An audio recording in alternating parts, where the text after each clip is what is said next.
Assalamu alaikum. Aw denkɛ Sidiki Jabate an'aw ka jelikɛ n'aw kɔrɔkɛ n'aw dɔgɔnin ani aw ka fierté mankan de don sɔgɔmada in na Mali bɛɛ lajɛlen tɔgɔ la, Mali siya bɛɛ lajɛlen tɔgɔ la. Maliyɛnw, Mali mana kɛ cogo cogo maliyɛnw de don dɛ. A ɲana maliyɛnw de don, a tiɲɛna maliyɛnw de don. A si tɛ ta k'an da. N'a ɲana a hɛrɛ fɔlɔ maliyɛnw de b'a fɔ. N'a tiɲɛna a tiɲɛ maliyɛnw de fɔlɔ b'a santi. Anw bɛ ka image min ye réseau sanfɛ, Mali jeli bɛɛ lajɛlen tɔgɔ la. Nin tɛ hakilina ɲuman ye. Anw ye jeliw de. On a le devoir ni kɛlɛ bɛ jamana kɔnɔ walima ni kɛlɛ bɛ siya fila ni ɲɔgɔn cɛ k'a fɔ u bɛɛ lajɛlen ɲɛna u bɛɛ lajɛlen ka sabali. O jeliya hukumu kɔnɔ aw bɛ yafa n ma. Kuma ye gasi, a bɛ se ka kɛ n bɛ don dɔw gasi la, a bɛ se ka kɛ kuma in bɛ digi dɔw la, mais aw bɛ yafa. Mais nin tɛ hakilina ɲuman ye, nin tɛ jamana jɔ baara ye, nin tɛ hɔrɔn ka baara ye. Kɛlɛ kɛra cogo cogo, i bɛ Mali kɔnɔ, i tɛ Mali kɔnɔ, i b'a yɔrɔ la, i t'a yɔrɔ la, i b'a sɔrɔ i ka mɔgɔ b'a la, walima i teri dɔ ka mɔgɔ b'a la, walima i ka bolojan mɔgɔ dɔ b'a la. N'a y'i ka mɔgɔ sɔrɔ, ni ko y'i ka mɔgɔ sɔrɔ, ko y'i sɔrɔ. Mali siya bɛɛ ye kelen ye. A kana siya woloma ko kɛ Mali la. Nin kɛlɛ in tɛ kɛlɛ ye.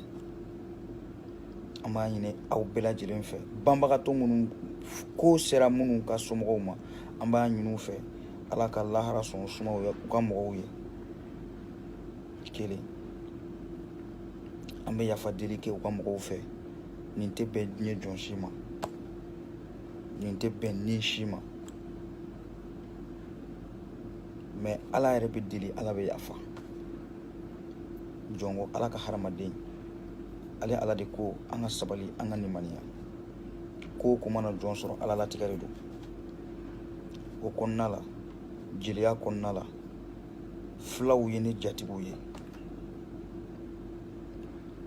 Kadɔw de da.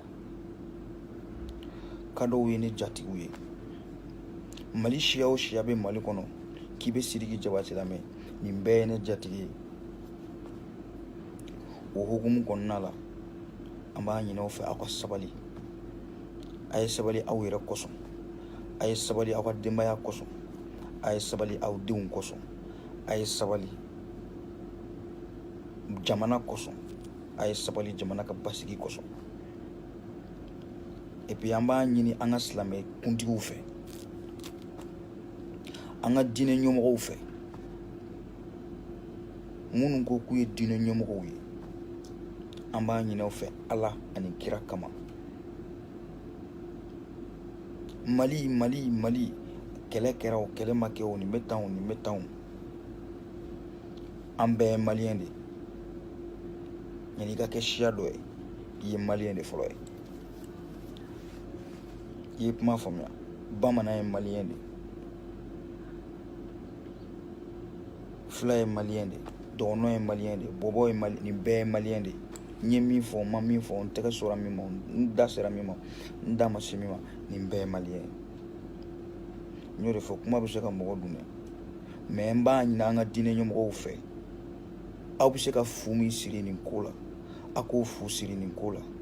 Diinɛ ɲɛmɔgɔw b'a dɔn an bɛ mois min na, mois in ko bɛ cogo min na, ko minnu b'a la kari aw b'olu fana dɔn. A ye wuli aw k'aw jɔ Mali ye. Si vraiment aw ka golotigiya ye tiɲɛ ye, parce que mori cayara,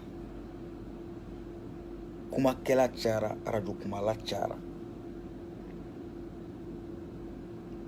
An b'a ɲini moriw de fɛ, Mali kanu bɛ minnu na, an ka diinɛ ɲɛmɔgɔw fɛ, minnu b'an kunna, Ala y'an ka diinɛ ɲɛmɔgɔya kuntigiya di minnu ma, a ye wuli, a bɛ se ka nin kɛlɛ in ban cogo min a y'a ban ten. Foyi ma ɲi an ka Mali ma bi ni hɛrɛ tɛ, foyi man ɲi an ma bi ni hɛrɛ tɛ. Gɛlɛya min b'an kan o, ni gɛlɛya min bi an kan o, tɔɔrɔ min b'an kan o, nin bɛɛ ka di ni dususuma de kɔnɔ. Nin bɛɛ ka di i ni lafiyalen de kɔnɔ. Nin bɛɛ ka di i hakili sigilen de kɔnɔ. Misiki duman n'i y'a mɛn i b'a kɛ i ni hakili lafiyalen de kɔnɔ. Et dans la sécurité. Dumuni duman n'i b'a kɛ, hali muso ɲuman pour que i k'a sɔrɔ, hali wari pour que i k'a sɔrɔ, f'i k'a k'i hakili sigilen ani dusukun lafiyalen de. O kun kosɔn ne bɛ kuma maliyɛn bɛɛ lajɛlen tɔgɔ la, Mali jeli bɛɛ lajɛlen tɔgɔ la. N ye jeli denmisɛnnin ye, a bɛ se ka kɛ n bɛ kuma dɔ fɔ, n bɛ don mɔgɔw gasi la, a bɛ yafa n ma, mais n ka kuma tɛ ka don mɔgɔ gasi la. N ka kuma kun ye k'a yira maliyɛn bɛɛ la, an bɛ wagati min kɔnɔ sabali de ka ɲi, yafa de ka ɲi Mali ma ni mankan ye. An k'an tɛgɛ di ɲɔgɔn ma, anw de ye kelen ye. Mali donna ni min ye kunun, an ka n'o tiɲɛ bi, n'o ye bɛn ni kɛlɛya ye ani sabali ani jatigiya ani mɔgɔladon ani walidenladon. Mali donna n'o min ye, an ka n'o tiɲɛ bi. Mali donna n'o min ye kunun, an ka mɔgɔbaw fɛ, an ka n'o tiɲɛ bi. Sur ce, aw denkɛ n'aw ka jelikɛ Sidiki Jabate aka Jabateba Music mankan don. Maliyɛn den bɛɛ lajɛlen tɔgɔ la, yafa bɛ ɲini banbagatɔw fɛn fɛn ka mɔgɔ touchera nin ko in kosɔn. Dans les deux côtés, aw ka kɛ yafabaga ye. Aw ka kɛ yafabaga ye. Ala ka nin ye Ala de ta ye, mɔgɔ si ta tɛ. Personne n'a le droit ka nin bɔ. Nin tɛ o droit tɛ diɲɛ jɔn si bolo. Donc au kosɔn, je suis contre cette violence et je suis contre ça. Je suis contre cette grande violence envers les ethnies là. Je suis vraiment contre cette grande violence. Et je demande la paix. Je demande la paix. Je demande la paix. Et j'appelle au calme à tous les ethnies. Un cessez-le-feu. Vraiment, pour le Mali, pour la famille, pour nos familles, pour l'avancement de notre pays. Sur ce, assalamu alaikum. Big up.